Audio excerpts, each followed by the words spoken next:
Bismillahirrahmanirrahim. Assalamualaikum warahmatullahi wabarakatuh.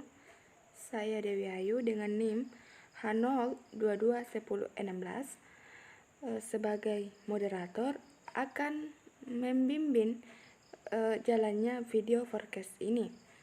Di video kali ini kami akan membahas mengenai lembaga pendidikan. Yang pertama, definisi lembaga pendidikan. 1. Profesor Dr. Umar Titarja bersama Dr. Randus Lasula mengemukakan lembaga pendidikan adalah suatu tempat diadakannya proses pendidikan yang terpusat atau dikhususkan pada lingkungan utamanya seperti sekolah, keluarga, dan juga masyarakat.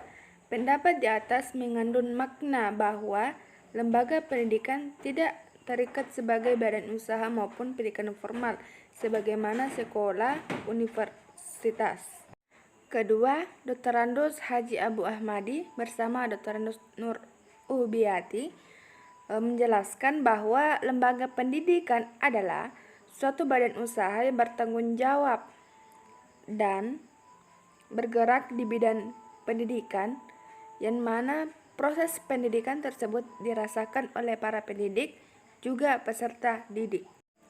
Tugas lembaga pendidikan diantaranya menyelenggarakan dan mengelola kegiatan A. Sosial, B. Budaya, C. Keagamaan, D. Penelitian, E. Pendidikan keterampilan spiritual dan intelektualitas, F. Memanfaatkan sumber daya dalam kerjasama secara profesional.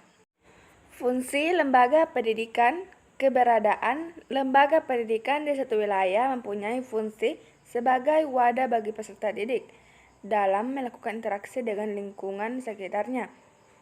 Lingkungan yang terdekat bagi peserta didik adalah keluarga. Lingkungan pendidikan yang dikenal pertama kali oleh peserta didik adalah keluarga atau madrasatul ula. Dengan istilah lain, penyelenggara pendidikan pertama yang mempunyai tugas utama menanamkan pengajaran akhlak agama. Selain itu, lingkungan keluarga mempunyai fungsi A. Sebagai pengalaman pertama bagi anak. Pengalaman bagi seorang anak merupakan faktor yang sangat penting dalam perkembangannya, khususnya di dalam perkembangan pribadi seorang anak. Kehidupan keluarga yang baik menjadi sangat penting, sebab pengalaman masa kanak-kanak akan memberi warna pada perkembangan kehidupan selanjutnya bagi seorang anak. B. Sebagai penjamin emosional anak. Emosional anak dapat dibentuk sekurangnya dengan 3-4 hal, yaitu selanjutnya fungsi yang ketiga atau bagian C dari lingkungan keluarga, yakni perhatian. Perhatian mencakup memahami dan mengikuti kemauan anaknya, kemudian memahami tingkah lakunya dan memberikan perhatian lebih terhadap anaknya. Selanjutnya bagian D adalah cinta dan kasih sayang. Cinta dan kasih sayang ini mencakup ucapan yang lemah lembut. Dalam hal ini tidak memberikan kata-kata kasar terhadap anak-anak apabila ia melakukan kesalahan, kemudian membuat sesuatu yang menyenangkan. Dan yang ketiga, menanamkan nilai kebaikan dan pendidikan pada setiap ucapan dan tingkah laku. Kemudian bagian E, menumbuhkan sikap mandiri dengan memberikan contoh terus-menerus pada setiap kesempatan. Bagian F, penanaman nilai moral. Nah, pada penanaman nilai moral ini ada pepatah mengatakan buah jatuh tidak jauh dari pohonnya. Nah, anak-anak itu akan meniru kelakuan dari orang tuanya. Jadi sikap seorang anak itu mencerminkan perilaku orang tuanya. Akan lebih baik apabila orang tuanya atau orang dewasa itu memberikan contoh-contoh atau tingkah-tingkah yang baik terhadap anaknya agar anaknya juga mengikuti sikap-sikap yang baik dari orang tuanya. Kemudian, klasifikasi lembaga pendidikan. Untuk mengetahui peran masing-masing lembaga, perlu pembahasan secara umum. Lembaga pendidikan ada 3, yakni lembaga informal, lembaga formal, dan masyarakat. Lembaga informal itu mencakup lingkungan keluarga. Lembaga formal mencakup lingkungan sekolah, dan masyarakat itu adalah orang-orang yang ada di sekitar kita. Lembaga informal atau keluarga memiliki peran utama, yaitu membentuk karakter, keyakinan, dan norma seorang anak. Kemudian lembaga formal, peran utamanya yakni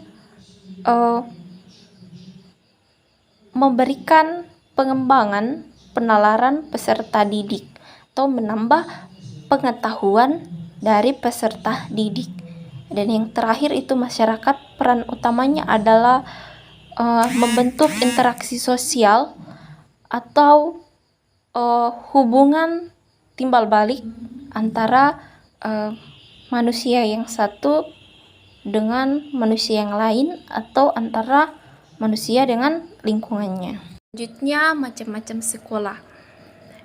Sekolah bisa dilihat dari 3 segi, yakni segi kepemilikannya, segi tingkatan, dan segi sifatnya. Yang pertama dari segi kepemilikannya, terbagi menjadi 2, yakni sekolah yang dibangun oleh pemerintah dengan segala fasilitasnya atau yang biasa disebut dengan sekolah negeri. Dan yang kedua, sekolah yang dibangun oleh selain pemerintah dengan status atau dinamakan, diakui, terdaftar, akreditasi, atau yang biasa kita sebut dengan sekolah swasta. Yang kedua dilihat dari segi tingkatan. Nah, di sini terbagi lagi menjadi 3, yakni pendidikan dasar, pendidikan menengah, dan pendidikan tinggi. Di pendidikan dasar ada 2 sekolah, yakni sekolah dasar sederajat dan sekolah menengah pertama atau SMP sederajat. Di pendidikan menengah ada 2, yakni sekolah menengah umum dan sekolah menengah kejuruan. Kemudian madrasah aliyah atau MA. Yang di pendidikan tinggi ada 5, ada akademi, politeknik, institut,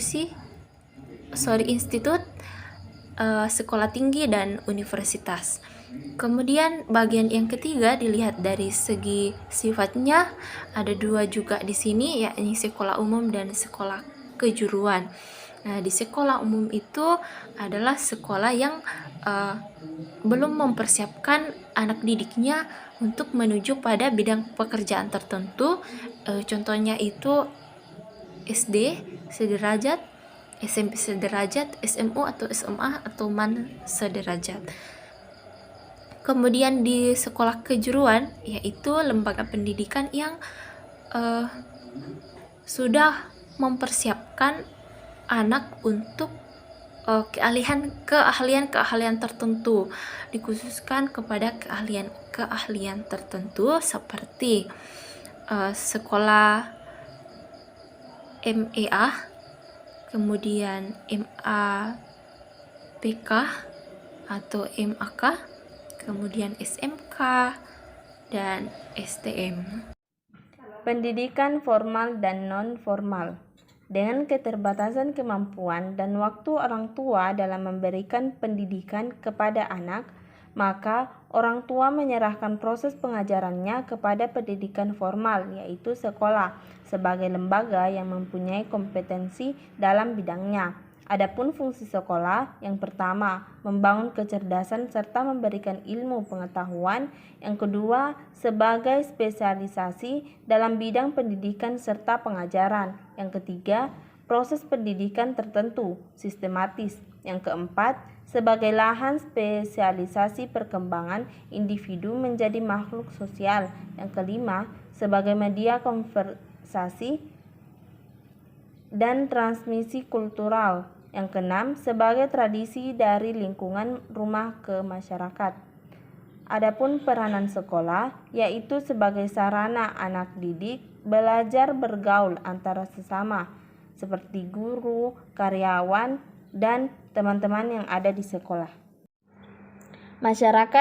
Masyarakat diartikan sebagai sekumpulan orang yang menempati suatu daerah, diikat oleh pengalaman yang sama, memiliki sejumlah persesuaian dan sadar akan kesatuannya, serta dapat bertindak bersama untuk mencakupi kehidupannya. Lembaga pendidikan masyarakat ini mempunyai ciri-ciri sebagai berikut. A. Pelaksanaannya dilakukan dengan sengaja di luar sekolah. B. Para peserta umumnya mereka yang sudah tidak bersekolah. C. Pelaksanaannya jangka pendek, tidak mengenal jenjang dan program. D. Pesertanya heterogen. E. Belajarnya tersusun secara sistematis dan dilakukan evaluasi secara periodik. F. Bersifat praktis dan khusus. Yang terakhir, penegakannya pada keterampilan kerja. Selanjutnya, pengajaran luar sekolah terdiri dari A. Pengajaran sosial. Pengajaran yang dilakukan secara sengaja di masyarakat dengan tujuan agar individu memahami yang terjadi di lingkungan masyarakatnya dalam kehidupan bersosial. B. Masyarakat. Model pengajaran ini ditunjukkan kepada masyarakat bersifat umum, tua dan muda, dan dilakukan di luar lingkungan sekolah. C. Rakyat. Model pengajaran ini dilakukan dengan tujuan untuk mempengaruhi masyarakat secara luas, biasanya dilakukan kepada rakyat lapisan bawah. D. Mass education. Model pengajaran ini dilakukan atau diterapkan kepada orang dewasa, pelaksanaannya di luar sekolah dengan tujuan memberikan edukasi bercakap, baca tulis, dan pengetahuan umum. Beberapa sasaran pendidikan luar sekolah antara lain, yang pertama petani dan buruh. Mereka adalah golongan terbesar yang ada di masyarakat dengan pendidikan yang sangat rendah atau tanpa pendidikan sama sekali, dengan ciri hidup suasana tradisi dan belum maju. Program pendidikan yang seharusnya diberikan adalah A. Berbagai keterampilan, misalnya metode baru dalam bercocok tanam atau sejenisnya. B. Memberikan pendidikan agar bisa memahami hidup sebagai warga negara dan kepala keluarga dengan tujuan agar mereka sadar akan pentingnya pendidikan.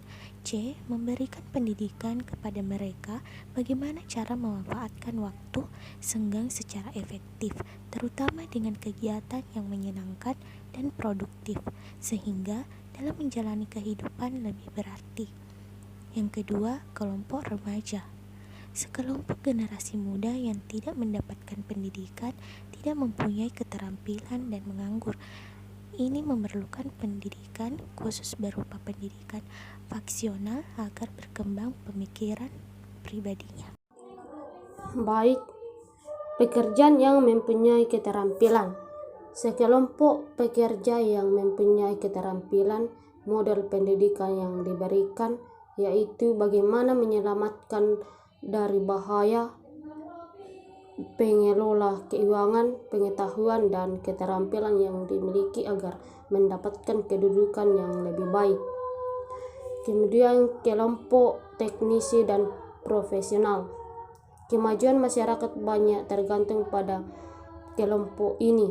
Agar mereka tetap berperan dalam masyarakat, maka mereka harus senantiasa dapat memperbaharui dan menambah pengetahuan. Kemudian pemimpin, mereka adalah politisi, agamawan, dan sebagainya.